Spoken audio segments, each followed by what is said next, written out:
Hi, this is Helga. And I'm Mitch. And we're back on Home Plate again. Yeah, for another recipe. Yeah, and what are we cooking? We're going to do a stir fry. Ron, our Wonderful. producer, Yes.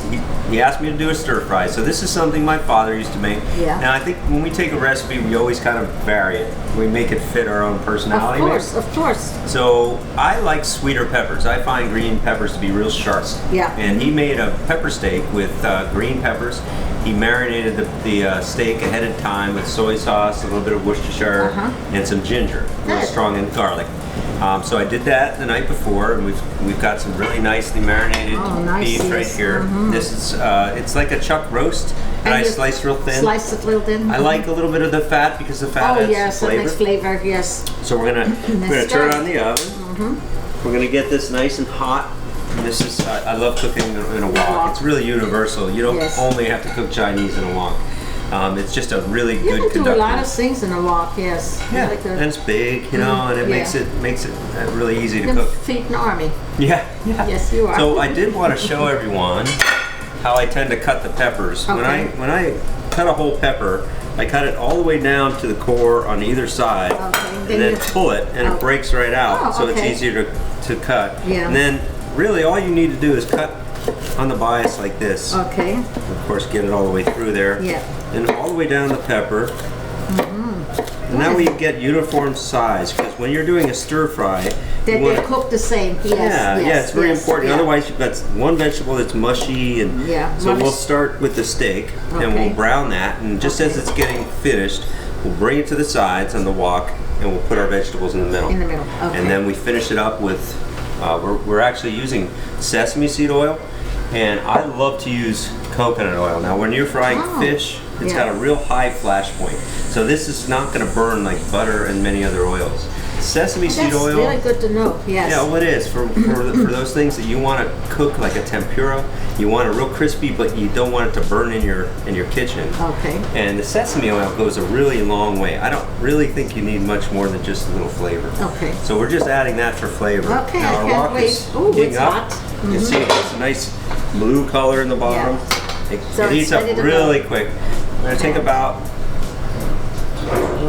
2 or 3 tablespoons. And then we're going to throw these in there right away. Get that oil cooled out of the fat a little bit.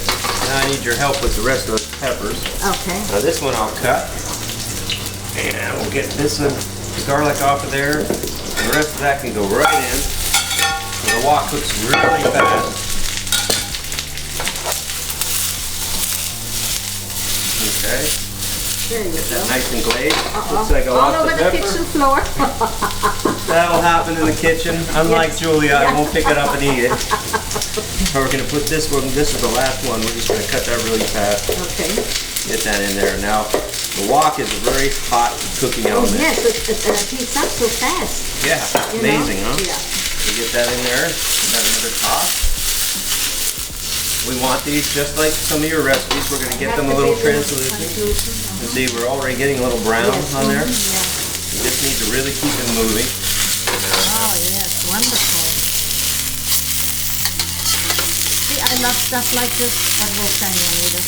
No, No, he doesn't eat no peppers whatsoever. Oh, yeah. And I do use the red and the bell peppers. They're sweeter. Yeah. But I don't know. Classically, the green pepper is what the Chinese tend to want to use. Yeah.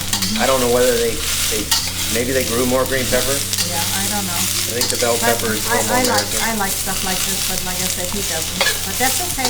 Well, we're getting there. I'm gotta please my man and make vegan schnitzel. Don't we know it, Helga? We gotta please that meat. Now we're gonna take this and we're gonna put that. We're gonna add a little bit more oil. Could you add the sesame in the middle now? Sesame? We'll put that right in the middle there. Awesome. All right. Let's pull that aside and we're going to put that right in the middle. Whoa.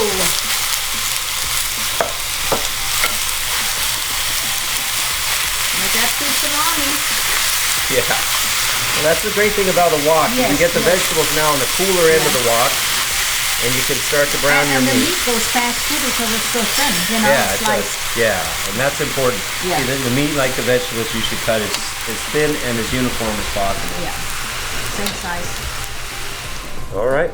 Well, Helga. Oh, beautiful. Now we want to thicken it up a little. Okay. What are you thickening it with? Well, you know, traditionally an Asian dish, they thicken a lot with cornstarch. Okay. So we're using cornstarch. Cornstarch. If you want to, you can thicken with a roux and thicken your beef stock with a roux, make a sauce. All right. And that can work. But what we're going to do... We do it the right way. Yes, yeah, probably about... Yeah. We had a lot of meat with this, and it took probably about 7 to 10 minutes. We wanted the meat to be tender. Of course, it's been marinated, so it breaks really easy. Yes, and there now goes this is the brown stock with cornstarch. Cornstarch. We're going to pour that right in there. Now that's all blended. Now that's really nice. Appetizing looking, you know. It's you want to just go eat it. Yeah, I think I like the yellow and the different peppers, not only for sweetness but for that color. Yes, looks you know, very the green nice. is just. Now we're going to cover this up a little. Let that thicken. And then we're going to serve it over this rice? Turn down. Yeah, we've already steamed the rice. We're going to put it over this platter. We're going to give that about maybe 3 minutes to just cook out that cornstarch. You don't want a starchy flavor. Yeah. Well, we have it all puttied up here. Yeah, we put it on top of this nicely freshly steamed rice. You can really smell everything. The ginger, the pepper, and it looks wonderful. It looks like we're going to have a taste. Yeah, let's see. Now we got every pepper there, but what do we need here? We need a little bit of green pepper. Yes. Very nice, thank you. Excellent. Oh, same deal. Look, this is the way I'm spooning it up. I'm not getting all my green peppers. My dad would not be happy. All right, let's see what we have here. This. Meat is tender.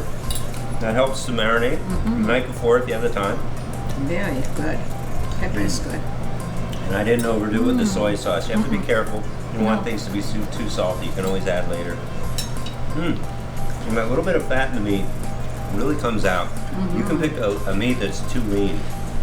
No, you have to have a little fat in it to get the flavor. This is good. You know. Wow, another great meal. Very, very good. Well, we have to quit, I guess. So much fun working with you. I know. So this is Helga. And I'm Mitch. Auf Wiedersehen. Thanks so much for joining us. Bye-bye now.